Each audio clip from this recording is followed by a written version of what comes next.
The Turkish lira dropped to its lowest rate, 2.742, against the US dollar on April 24, as the euro gained excessively.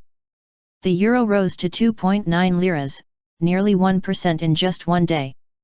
The fall came after Turkey's central bank announced 2 days earlier that a key interest rate would remain unchanged at 7.5%, despite expectations the rate would be raised to address the lira's fall against the dollar.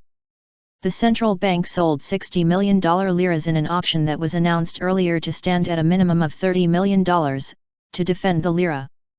The price was marked at 2.7228 liras per dollar at the highest and 2.7211 at the lowest.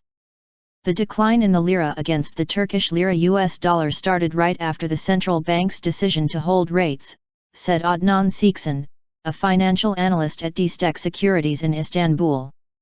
The absence of a rate change at this meeting and also their abstinence from implementing additional measures to stem the slide in the lira, which they hinted at recently, pushed the rate to higher levels, he said. Çekçen said the lira's record low against the dollar was caused by markets anticipating the central bank's non-intervention.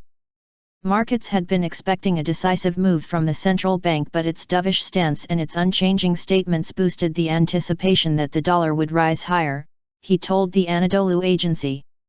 Now markets believe levels near 2.70 are not a concern for the central bank, as it did not step in with decisive action, he said.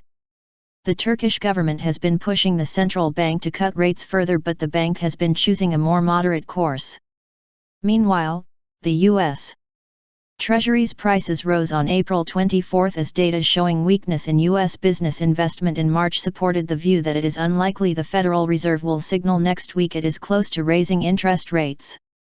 The absence of a breakthrough in debt negotiations between Greece and its creditors also underpinned safe haven demand for low-risk government debt, analysts said. European shares rose in early deals on Friday, boosted by encouraging earnings reports, with investors also cautiously optimistic over the prospects of a deal over Greece's debt crisis.